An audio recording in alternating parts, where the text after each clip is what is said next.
Right, it looks like we are live. Welcome back to our community version of Office Hours. My name is Johan, and I'll be your host for the next hour or so. This is where you can ask questions on basically anything related to ConfigMgr, MDT, Intune, OS deployment, and Windows in general. So you have a few options to ask these questions. Either you can do them here in the Zoom meeting for those of you that joined that one through the Academy link, or you can use either the YouTube or Facebook or LinkedIn comments for your stream to those platforms as well, including Twitter. And I'm trying to monitor those feeds here as well in a separate window so I can keep an eye on questions that are coming in. So that being said, once again, welcome. What questions do you have for me?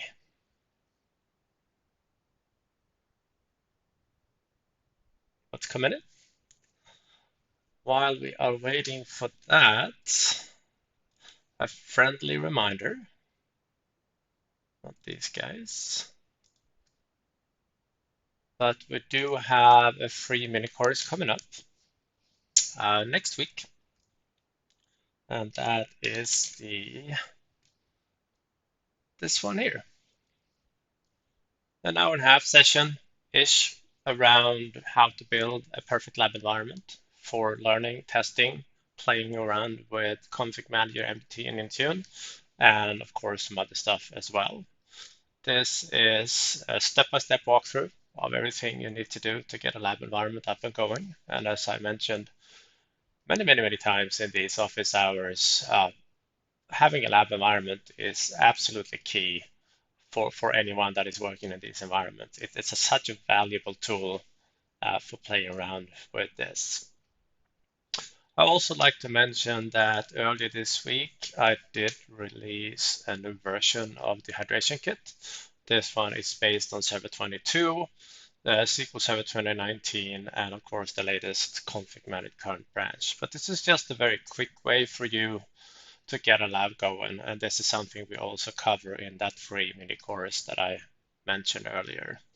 Another change we did for both the 2019 version and the 22 version of these kits is that they finally got a home on GitHub, making it easier to do changes and for you guys to do pull requests or whatever you need when you find something that you would like to improve or find something that is wrong or just want to make a note about something there. So please test it out. And if you have any troubles whatsoever, don't hesitate to reach out. I'm happy to help.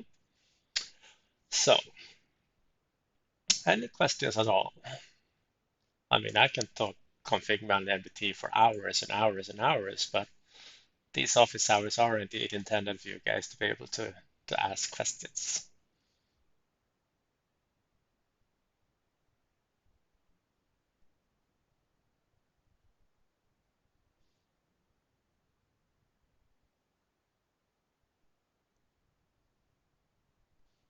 Any questions from the people that join into the Zoom meeting here? Anyone out there in YouTube, Facebook, and LinkedIn watching this? Keep an eye on the phone here, see that we're still going. Yes, we are.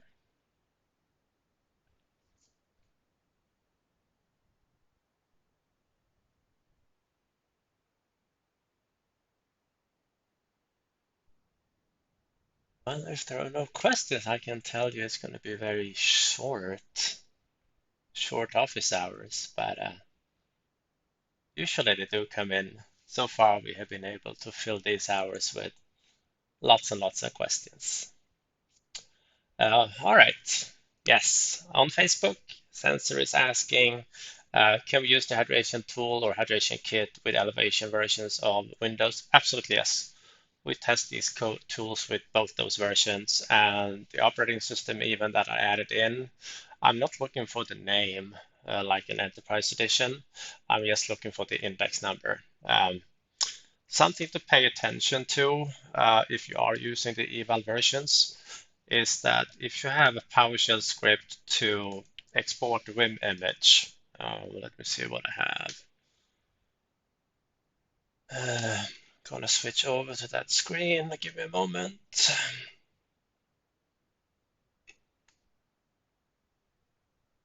Here we go.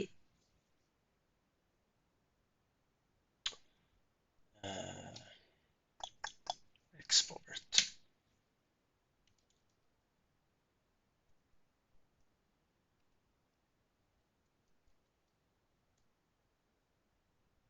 If you are exporting the Vim index for the standard version of server, in the evaluation version, it's actually have evaluation in the name.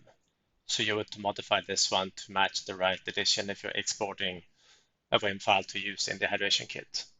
Other than that, there is no difference. The ConfigMgr setup is eval by default, SQL's evaluation by default, and to my knowledge, you can actually get both 2019 and 2017 still on for SQL, so you should be good there on the evaluation version.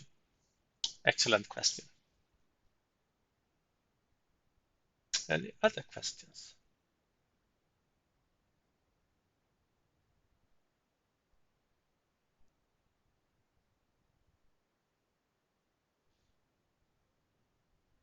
So for those of you following the stream, this was indeed the course I mentioned earlier, a free mini course that allows you to set up this lab environment and go through end to end on how to use the hydration kit, etc. And even some tips and tricks on hardware and networking and what you can do after you have a lab environment. Because just because you have a lab setup, you can still automate much, much more, creating applications, creating packages, creating collections, creating folder structures. You can do quite pretty much everything for PowerShell these days. It's pretty cool. So Don on LinkedIn have a question on compliance policy. If you set it to device, why does it run for users also?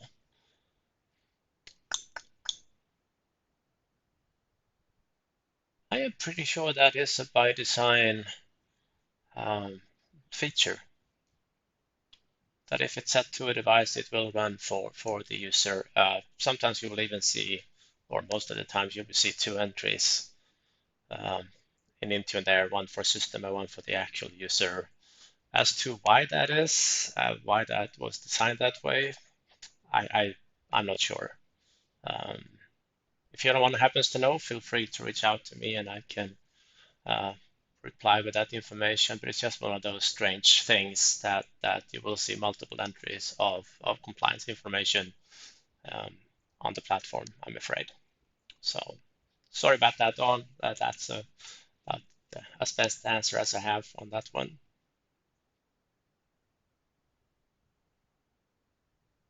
All right. Any other questions?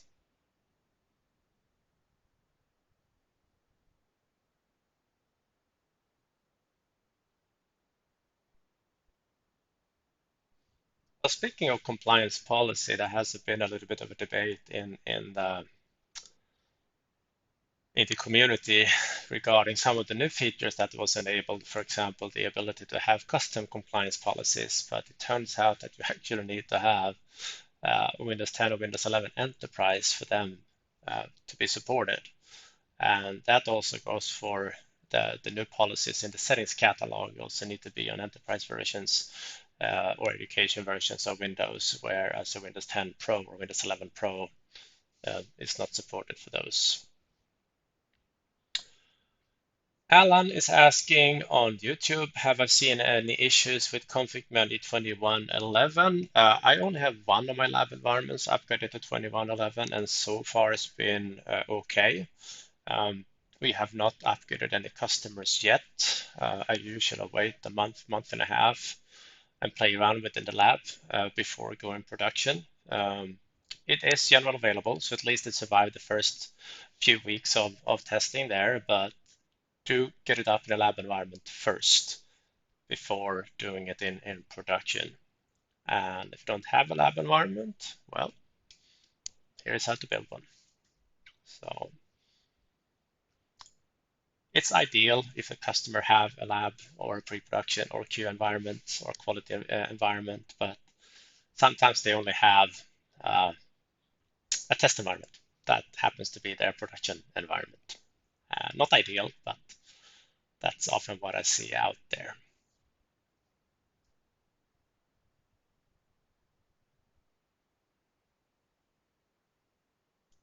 So a follow-up comment there from Don regarding the MEM compliance policy. Uh, I do think that is actually a by design thing that if you deploy compliance as two devices, they will also run for the users. I don't know of any way not to do that. I think that's one of those. This is how it's supposed to be. But if anyone else happens to know an answer, feel free to reach out to me, and I'll be happy to comment on that one um, later on.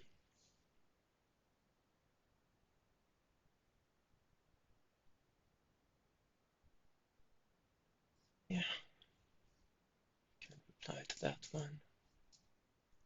Cannot reply to the LinkedIn questions in the chat. I can only see them, so I hope my verbal answer will be good enough there. Any other questions?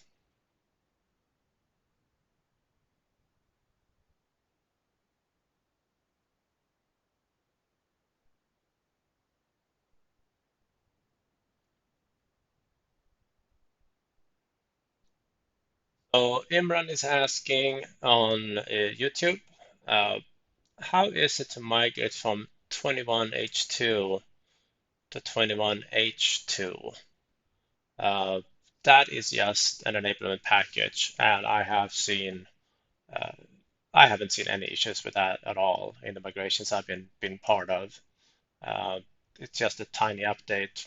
You deploy it, you reboot, you're done. You don't need to do any BIOS changes typically. You don't need to worry about drivers because it's essentially the same version of Windows. It's just a different, uh, almost like a subversion of it. It's not like one of these full in-place upgrades. So the few of you, or the not the few of you, the ones of you that are already up on 2004 or later, uh, you are obviously in a very good shape because any upgrade from 2004 to 20H2 or 21H1 or 21H2, they are all enablement packages only, or enabled for that feature. And they are tiny, easy to deploy, and I recommend to go up to the later versions here, definitely.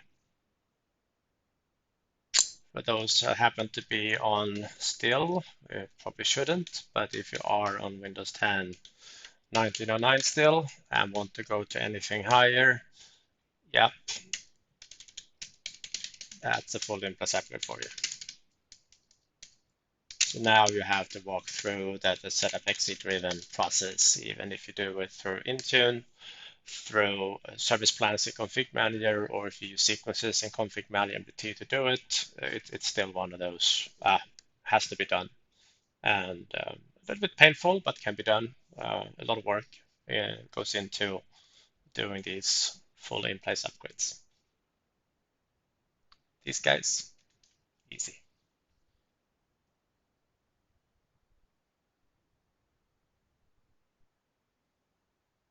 Let's see. Follow-up question regarding compliance. Uh, can I run a report to show all that are not evaluated? I haven't seen a ready-made report for it. I know that the Cloudway team quite recently published update reports for Intune. So that might be something that could be useful for you to look into. That was not the one I was looking for. Now, this was for Windows updates. I don't think this one actually have device compliance in it. This was more for updates action. Yeah. No, I have not seen a ready-made report for it, but obviously you can create your own workbooks and report on basically anything you want that you have available. But it's nothing I've seen in the community for that.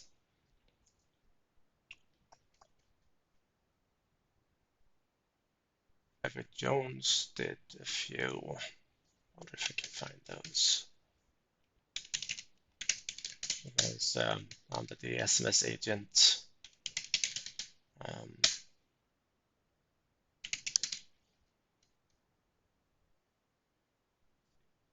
Here.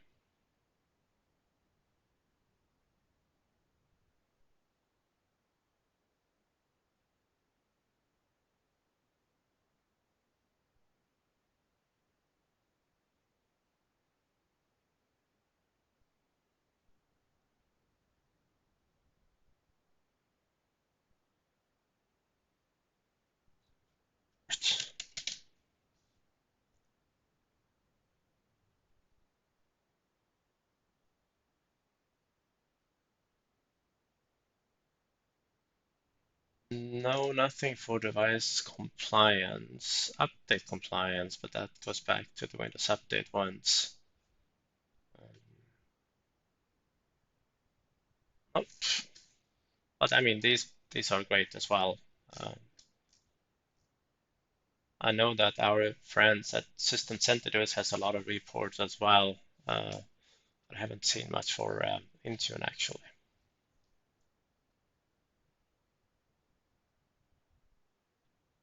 Eb is asking on YouTube, has anyone find a good way to build a collection for AAD joined devices?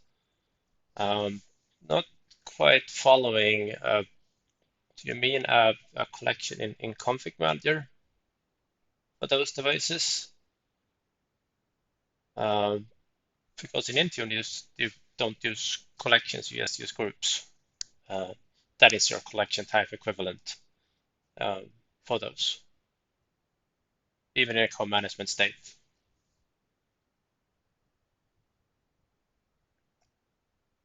Let's see, there was a follow-up question on the enablement package. We still need to create a batch file to log results to the registry to report to CM with. So the enablement packet is no longer an upgrade. So if you are thinking about inventory like error codes, etc. from setup diag and have them coming up to the console, there won't be any because it's not set up running. It's just an update in the system. You will get the new OS version and all that through normal hardware inventory, but you don't need to do any of the normal actions you would do when you run a full in-place upgrade with a sequence or a service plan or a setup exit driven process somehow. All right.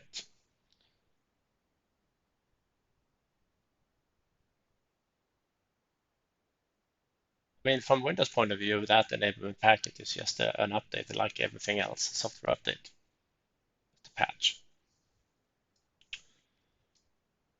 Let's see if I miss any other questions. I think that was all for now. If I missed anyone, I promise I did not do it on purpose. But it's only 20 minutes past, so if you have any additional questions, feel free to jump in.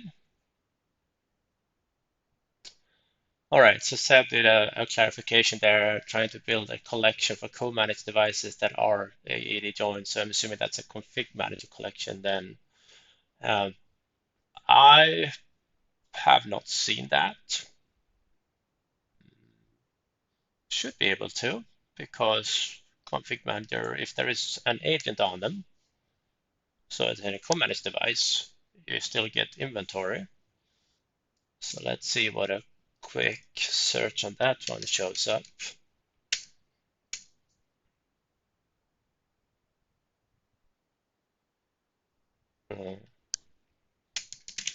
Just a moment.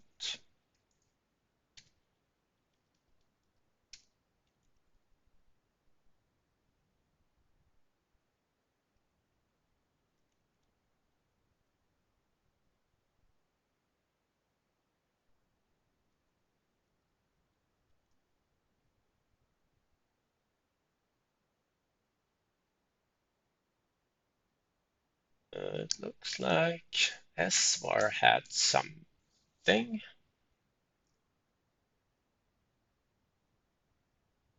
This one might be what you're asking for.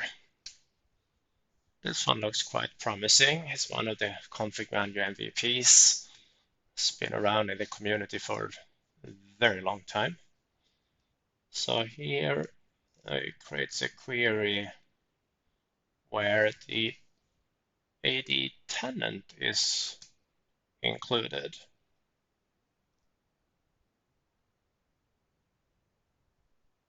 That seemed to show AD join devices. Oh yeah, that could be a start. This query here. I'll put this one in the chat for you guys so you have it.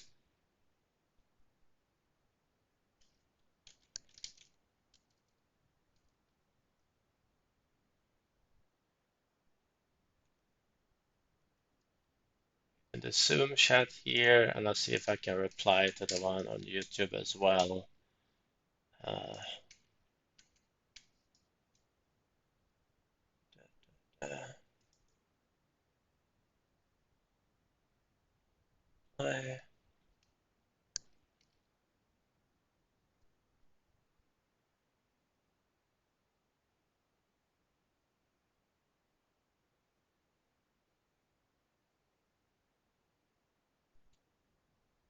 I mean, there are other ways to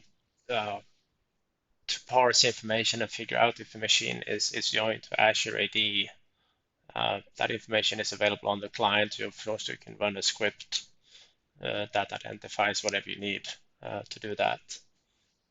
If anyone has found a better idea on creating collections based on Azure AD Join, feel free to reach out and I'll be happy to share it with you guys.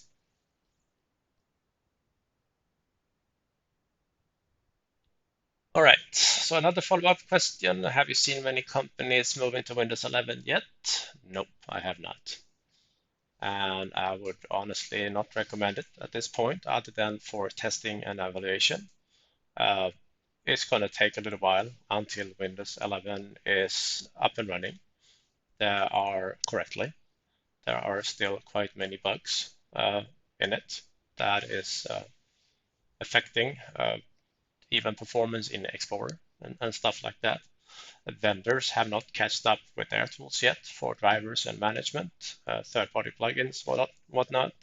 So it usually takes a little while until the sort of ecosystem comes along. So Windows 11 is definitely ready for testing and do some small pilot and figure out what works and what doesn't. But I really don't recommend anyone at this point to go full production with it.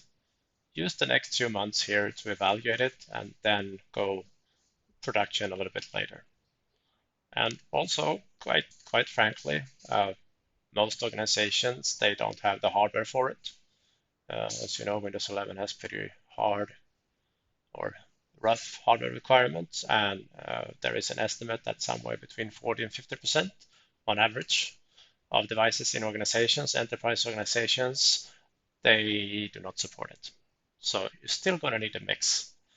Good news there is that Windows 10 and Windows 11 do play along nicely together in the same environment, but full production, no, I haven't seen it, and I don't think too many organizations are going to do that right now. That's my personal view. That's all.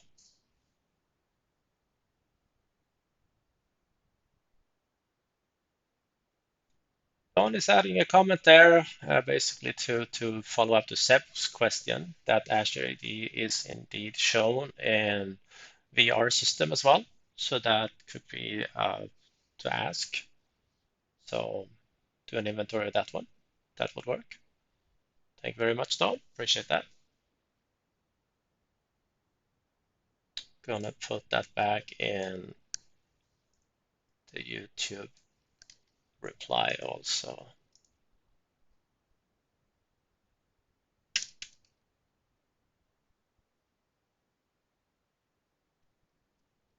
Those who don't know Dawn, who helped with that reply, she has also been around in the community for quite a long time, and she runs the ConfigMgr.com site. She has a lot of information, for example, about language packs and other useful things for config managers. So if you haven't seen this one, highly recommend a bit of reading. Been fairly good in providing detailed blogs like that. Thank you so much. Right.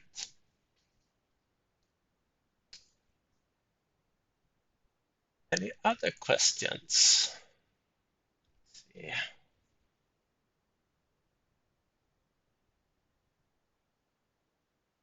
Oh, there was one that I missed earlier. I updated, it's on YouTube. From Bert Art, I update Vim files through DISM. How to remove superseded updates from mounted Vim file. Uh, First of all, I don't recommend um, like having a Vim file and apply this month's update and then apply the next month's update and then apply the next month's update.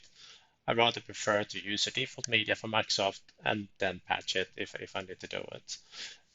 David Segura's OS Builder does that and also does the cleanup. So he is invoking the reset and cleanup commands on DISM to make it smaller once you're done. So if you haven't seen that one, I think it's OS.com here. OS Builder is right here.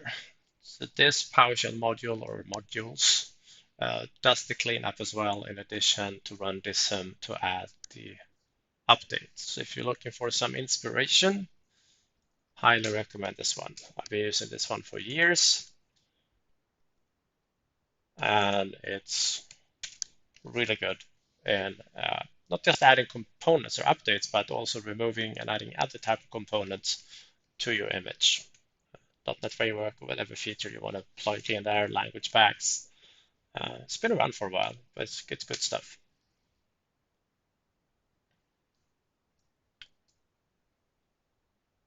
Okay.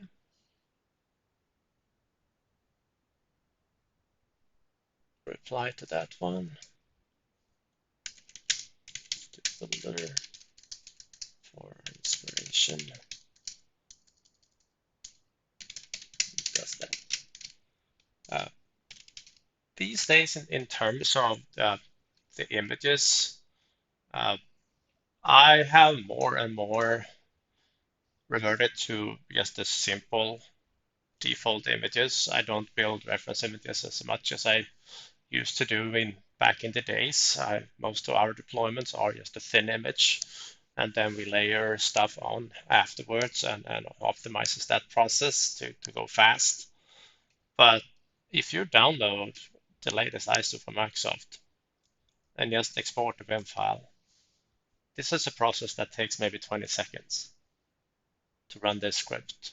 And then you have an updated Vim file that is actually cleaned up also, because Microsoft does that cleanup as well before they release new ISO.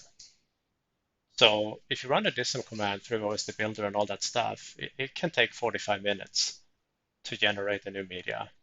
Whereas just downloading the latest ISO and running this script, well, 20 seconds, and then you're done. So I have plugged or posted scripts. It's basically the same concept. Here is one for Windows 10 images. Here is one for Windows 11 images. And it's the very same concept. Mounting the ISO, and just export the index in particular that you want to have available. So easy as that. I do keep this on my GitHub repository. So if you go to GitHub deployment research, this is where you find a lot of the scripts that I reference in my blogs and in these office hours. But if you search for export, this is where you find those export scripts. So put that in the chat for you.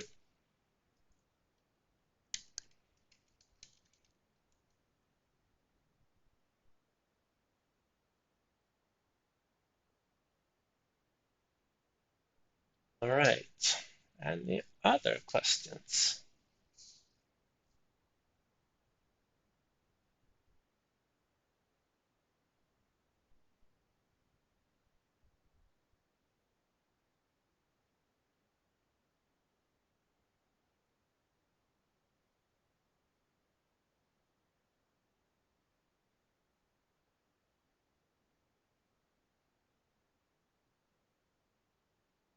There was a follow-up comment regarding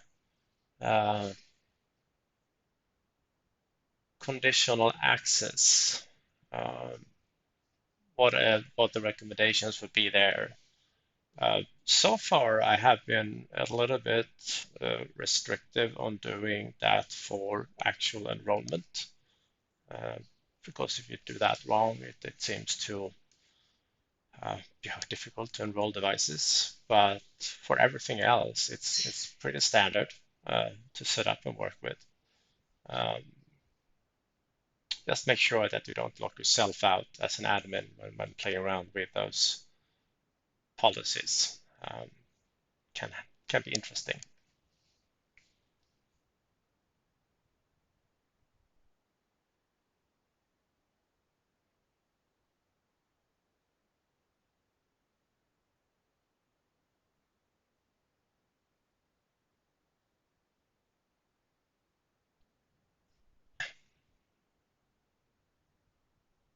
Thomas is asking about ConfigMgr 2010.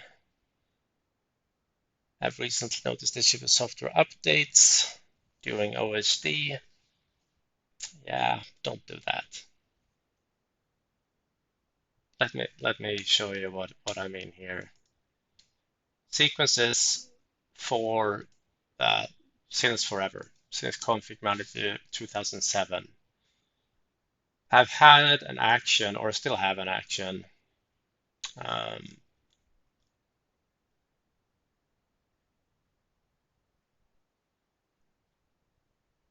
that can apply. I don't think I have it in this one. Let's see if I have it in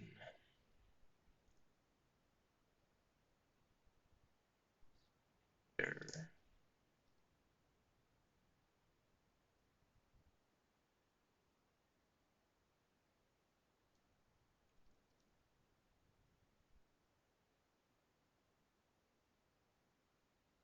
Here. This particular step here has been around for a long time. Along the way, Microsoft added in options for retries and whatnot. But this step is not working okay. Never has. There was even a user voice item back when user voice still existed. The number one request for a while was to make this work. I would like 3,000 votes on getting this step to work. I don't recommend putting in software updates here. I recommend putting them in your image before you deploy it. So use whatever script or tool you prefer to make sure you have an updated image. As I mentioned earlier, I prefer to just download the ICD states and export a WIM file, and do that every month. And that way you don't have to worry about running this step here, because it's not the best.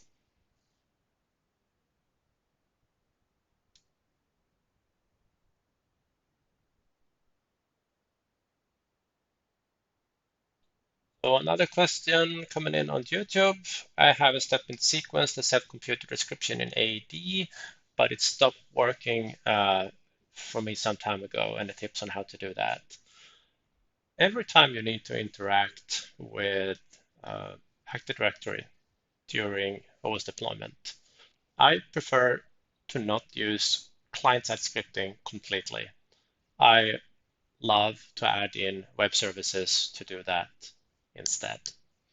So for example, a very common AD operation is that you are moving machines to different OU as part of your deployment.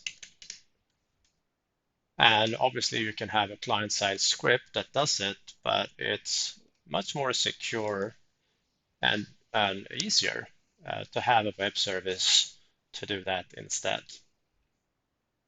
So basically a simple web service, you can download the source code and you can change it to do descriptions instead of, in this case, moving an OU or computer to another OU. Don't think I have one. I remember doing something back in the days.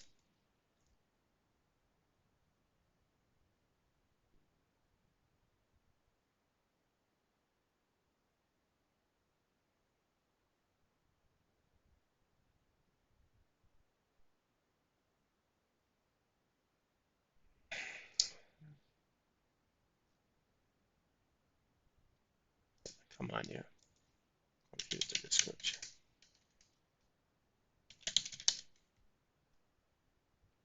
Even type computer description, this is good.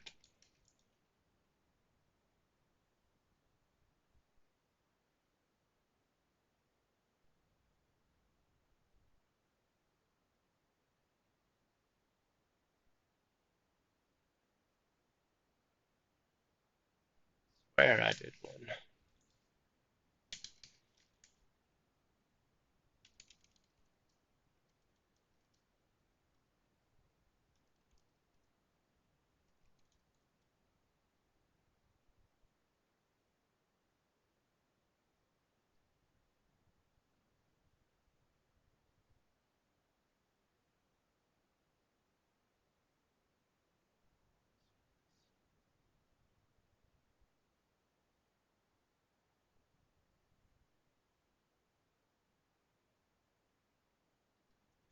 Group.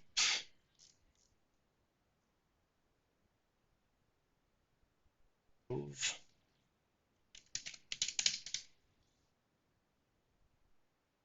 No, does not have it. Nicola might have in his web service. He has an OS deployment. Nikolai Anderson. Not that guy, he was in Game of Thrones. Obviously, service, computer description.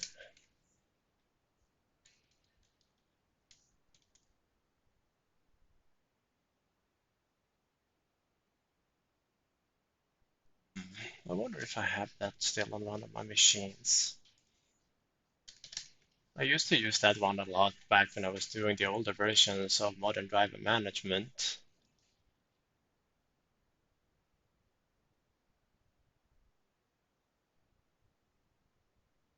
Possibly be this one.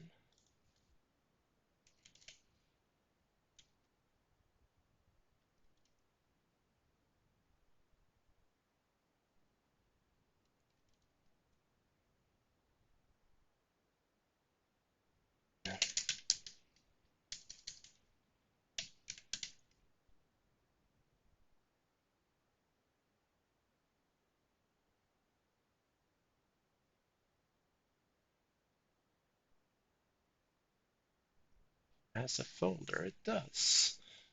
Let me borrow that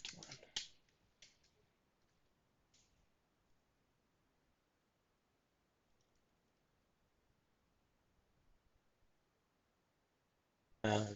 Search for description.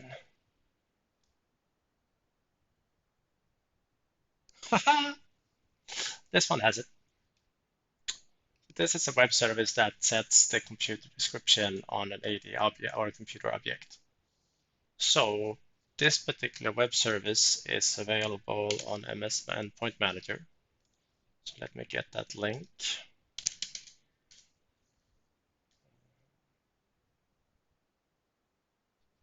still available here, I believe. ConfigMgr web service. Download. Crack. It's I'm not the biggest fan of what Microsoft did to Microsoft TechNet. I'm going to borrow that link and I'm going to go into, they might have added it to the webs, the repo.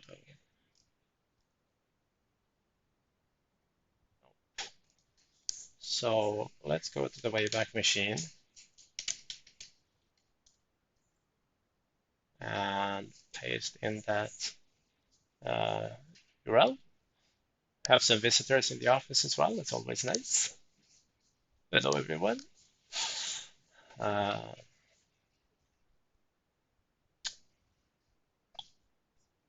back in time and get that link.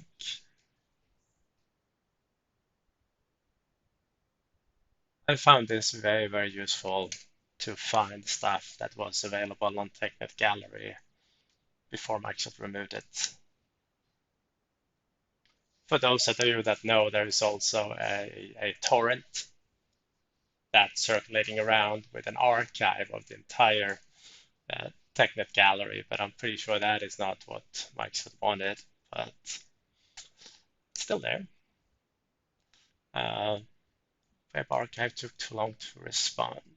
See if it will be happy with a refresh.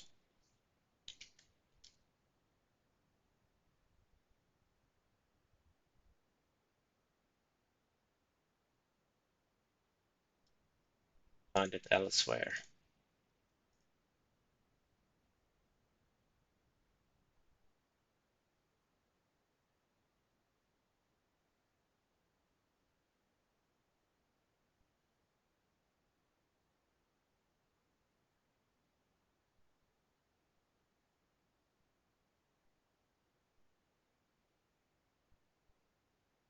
It's not going too well. Seems like the web archive is busy.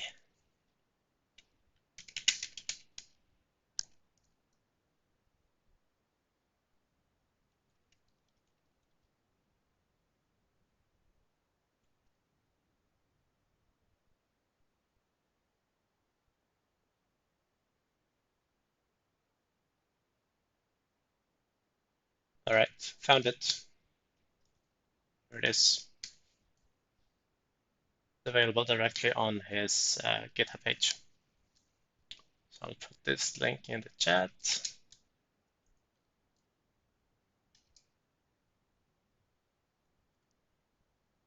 This is, in my opinion, a better way of working with AD compared to client-side scripting. So this was the one I was referring or showing earlier. All right, any other questions?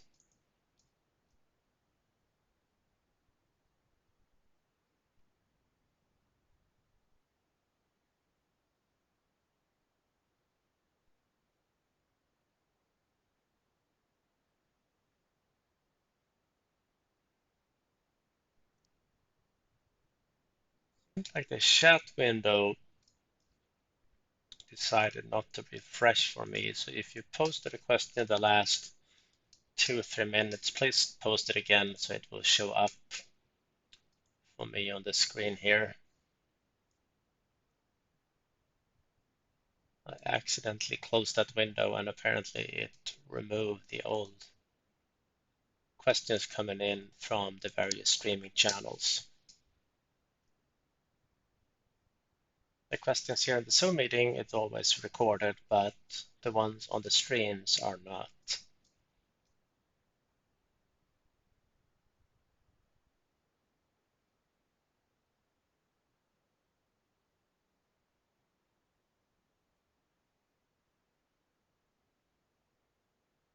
Any questions at all?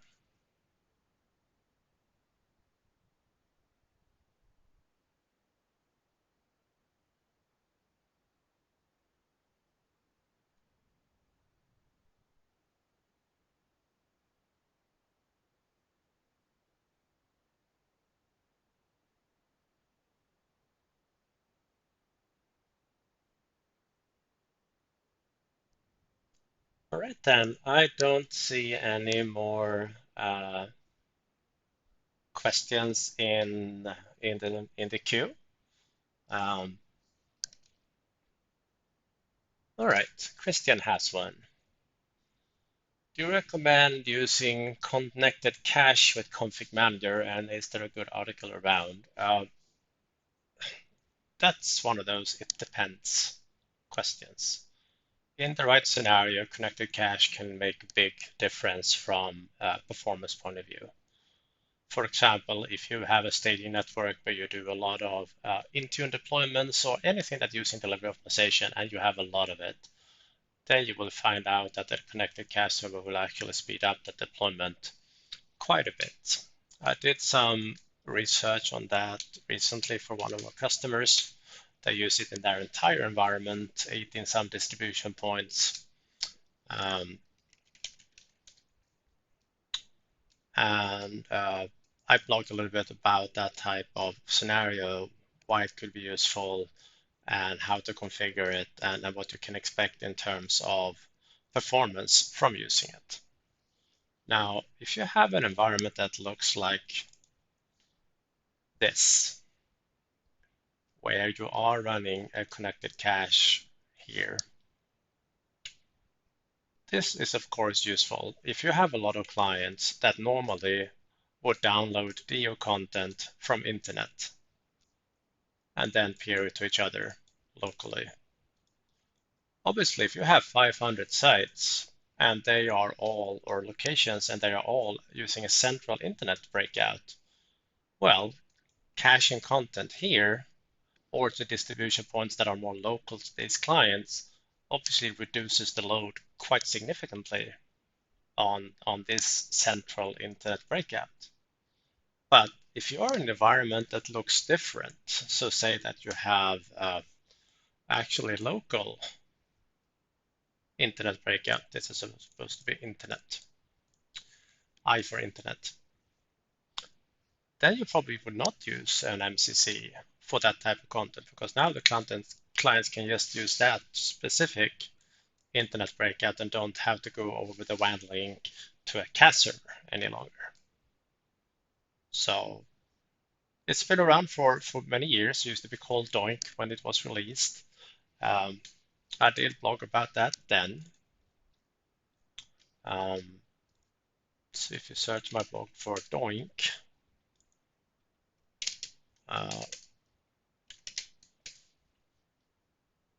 you have a pretty detailed article on recommendations for that one, and this have not changed. Even though this article was written like 2 years ago, this is still very much true. Still holds the same configuration, works the same way. Has been just bug fixes really in this one. You can either have ConfigMgr set these values, or you can have Intune set those values. It doesn't matter, or group policies.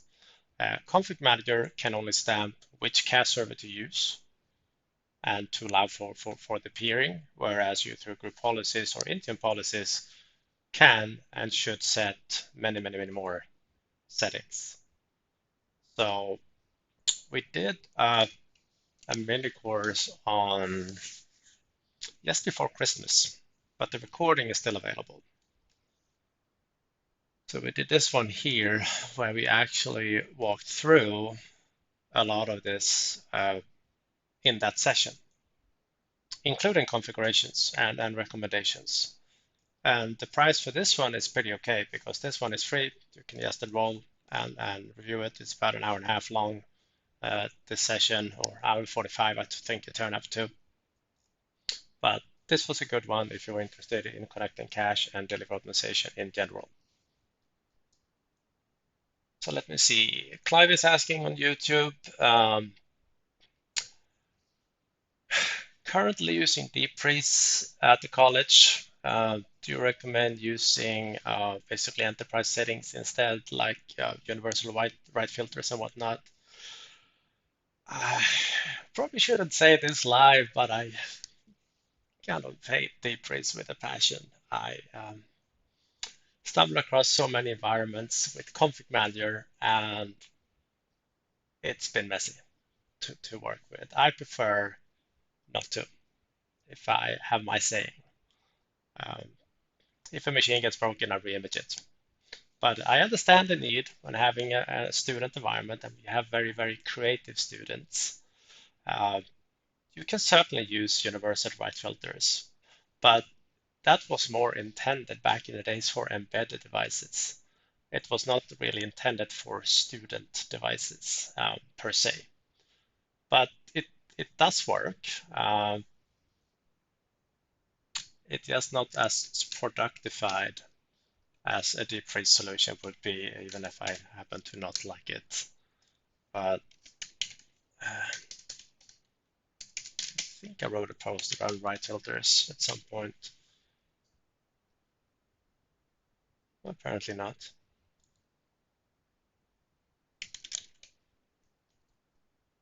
but I did.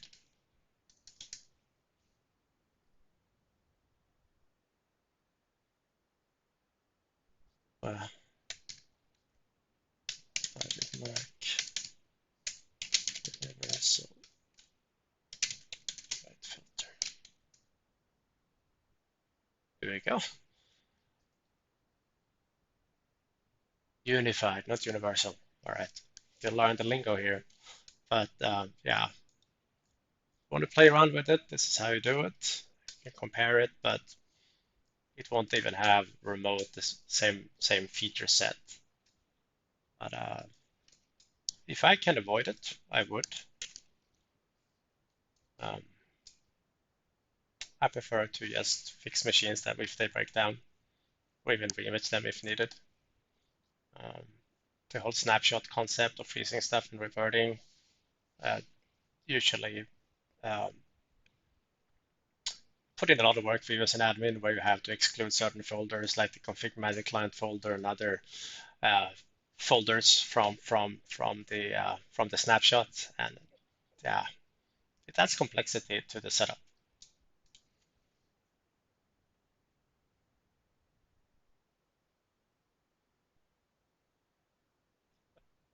There was some follow-up comment on deep freeze in the YouTube. I'm not going to repeat them exactly wording, but they share my concern for using it.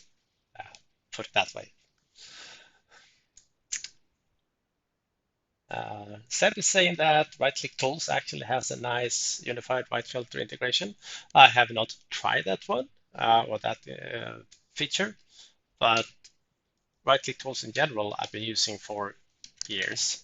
So recast software, so you can type them wrong. Even their free stuff is downright amazing. So they are right-click tools, uh, state of the art. They've been so valuable for probably a good decade now. Um, highly recommend them. So yeah, good stuff.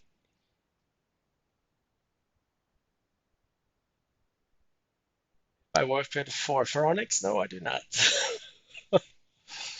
uh, all right. Any other questions? We have a whooping 6 more minutes.